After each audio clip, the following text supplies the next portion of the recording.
Ballot paper से चुनाव कराने की मांग, भारत मुक्ति मोर्चा ने भेजा राष्ट्रपति को ज्ञापन। नमस्कार, मैं शिवम मिश्रा और आप देख रहे हैं खबर ज्ञान तक न्यूज बस्ती। हर खबरों पर नजर। बस्ती से बड़ी खबर, बैलेट पेपर से चुनाव कराने की मांग, भारत मुक्ति मोर्चा ने भेजा राष्ट्रपति को ज्ञापन। शुक्रवार को भारत मुक्ति मोर्चा जिलाध्यक्ष RK आर्टियन के नेतृत्व में मोर्चा पदाधिकारियों कार्यकर्ताओं ने जिलाधिकारी के माध्यम से राष्ट्रपति को 19 सूत्रीय ज्ञापन भेजा। मांग किया कि चुनाव प्रक्रिया में व्यापक सुधार कर EVM के स्थान पर बैलेट पेपर से चुनाव कराया जाए। जब तक मांगे पूरी नहीं हो जाती चरणबद्ध आंदोलन जारी रहेगा और 31 जनवरी को मांगों के समर्थन में दिल्ली स्थित चुनाव आयोग का घेराव कर प्रदर्शन किया जाएगा। मोर्चा जिलाध्यक्ष RK आर्टियन ने ज्ञापन देने के बाद कहा कि दुनिया के विकसित देशों में भी EVM से चुनाव नहीं होते तो आखिर भारत में क्यों?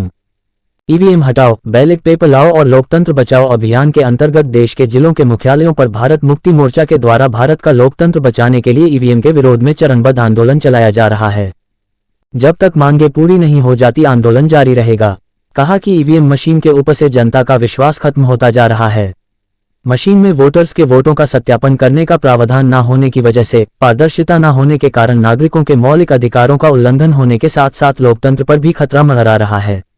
ज्ञापन सौंपने वालों में मुख्य रूप से राम सुमेर यादव, अशोक कुमार, चंद्रिका प्रसाद, हृदय गौतम, प्रेम कुमार ठाकुर, कृपाशंकर चौधरी, सत्येंद्र कन्नौजिया, गोरखनाथ आदि शामिल रहे। जो हमने ज्ञापन दिया है भारत मुक्ति मोर्चा माननीय मोहम्मद मेसराम साहब के नेतृत्व में, जो हमारी मांगे हैं कि जो EVM मशीन है इसको हटा करके फिर से बैलेट पेपर से चुनाव कराया जाए। क्योंकि देखा जाए जहाँ से EVM का निर्माण हुआ उन देशों ने EVM को बैन कर दिया। अभी हाल ही में बांग्लादेश ने मात्र एक ही चुनाव करवाया, उसके बाद वो भी EVM बैन करवा दिया। भारत ही एक ऐसा देश है कि जहाँ EVM के माध्यम से चुनाव करवाया जा रहा है। EVM को हटाया जाए, फिर से बैलेट पेपर को लाया जाए, इस आह्वान के साथ हम लोगों ने जो है ज्ञापन दिया गया। और यह आंदोलन जो चल रहा है भारत मुक्ति मोर्चा का, यह 4 चरण में है।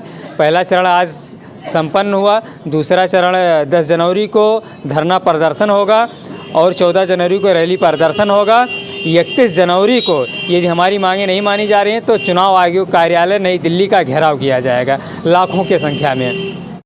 इसके संबंध में यही कहेंगे, आज EVM के माध्यम से जो मूल निवासी बहुजन समाज के नेता थे, सारे नेताओं को ख़त्म कर दिया जा रहा है।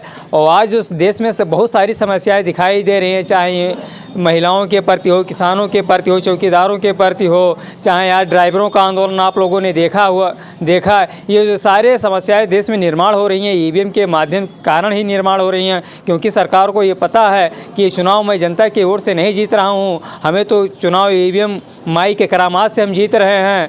तो ये जो EVM सबसे बड़ी देश की समस्या बन गई है, तो बिना EVM को हटवाए यदि हम सोचो इस देश में फिर से शासन सत्ता स्थापित कर लें, फिर से अपने समस्याओं को ख़त्म कर दें, तो ये संभव होने वाला नहीं है। भाजपा के नेता और पदाधिकारी कह रहे हैं कि ये मोदी की गारंटी की देन है जो हम चुनाव जीते। यदि मोदी की गारंटी की देन होती तो आज वेश्याओं से कम EVM नहीं हो गई, ये बच्चलन हो गई। आप देखे होंगे कि कभी BJP नेताओं के कार में EVM बड़े पैमाने पर मिल रही, कभी होटलों में मिल रही है, कभी कहीं मिल रही है, और जितनी EVM की संख्या नहीं उससे ज़्यादा मिल रही है। अभी हाल ही में आप लोगों ने देखा होगा जो नगर निगम का चुनाव हुआ था गोरखपुर का, बहुत ज़्यादा दूर जाने की बात नहीं है, वहाँ जो निषाद थी, काजल निषाद चुनाव लड़ी थी, EVM में जितने वोट पड़े थे उससे लाखों वोट फालतू आ रहे थे।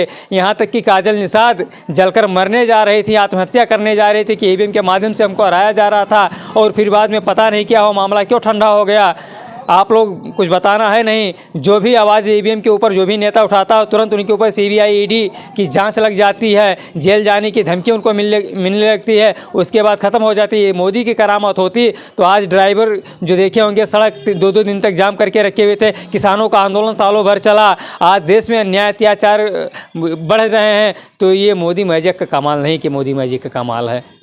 ये जो विपक्ष है इंडिया गठबंधन बनाई हुई है, इसके संदर्भ में क्या कुछ कहेंगे जो EVM को लेकर है? देखिए, कोई कितना भी गठबंधन ना कर लें, ये जिसको चाहेंगे उसको राजा बनाएंगे, जिसको चाहेंगे उसको नीचे उतारेंगे। क्या परिचय है आपका? RK आर्टियन जिलाध्यक्ष भारत मुक्ति मोर्चा जनपद बस्ती।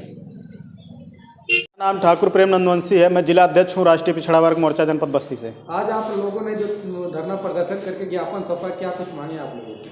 हमारी मांगे यह है कि इलेक्ट्रॉनिक मशीन EVM बैन हो और बैलेट पेपर से चुनाव हो, जिससे लोकतंत्र बचा रहे, संविधान बचा रहे। क्या कुछ उद्देश्य है इसका? हम लोग आज इस उद्देश्य से दिए हैं कि देश में हमेशा जो है ये तानाशाह सरकार, जो भाजपा सरकार है, तानाशाह रवैया अपना रही है। जबरन जो है नाना प्रकार के कानून ला करके छोटे वर्ग SC BC के खिलाफ हमेशा ये यूज करते रहते हैं। और ये अगर चुनाव जीतते हैं तो EVM से ही जीतते हैं। और इसी चीज़ को, इसी के विरोध में, EVM के ही विरोध में हम लोग जो है आज महामहिम राष्ट्रपति को ज्ञापन दिए हैं जिलाधिकारी के माध्यम से। और 10 तारीख को हम लोग जो है धरना प्रदर्शन करेंगे और 14 जनवरी 2024 को हम लोग रैली करेंगे। अगर यहाँ तक बातें हम लोगों की सरकार मान लेती है, EVM को बैन कर देती है तो ठीक है, नहीं तो हम लोग केंद्रीय चुनाव कार्यालय नई दिल्ली जो है वो 31 जनवरी को वहाँ हम लोग विशाल मोर्चा के साथ पहुँचेंगे। भाजपा पदाधिकारियों का कहना रहता है कि हम जो चुनाव जीते हैं मोदी जी की गारंटी के बगैर चुनाव जीते हैं। नहीं, ऐसा कुछ नहीं है। किसी में कोई मैजिक थोड़ी है कि चुनाव जीत जाता है। चुनाव तो जनता तय करती है जिताने हराने को लेकर के। लेकिन इन लोगों के पास जो इलेक्ट्रॉनिक मशीन है उसके माध्यम से ये लोग चुनाव हमेशा जीतते आए हैं। और क्या कुछ कहना है? हमारा यही आग्रह निवेदन है कि सभी लोग इसके खिलाफ आएँ, जिससे आपका लोकतंत्र और संविधान दोनों बचा रहे और आपके हक अधिकार सुरक्षित रहें और आपके हक अधिकार मिलते रहें।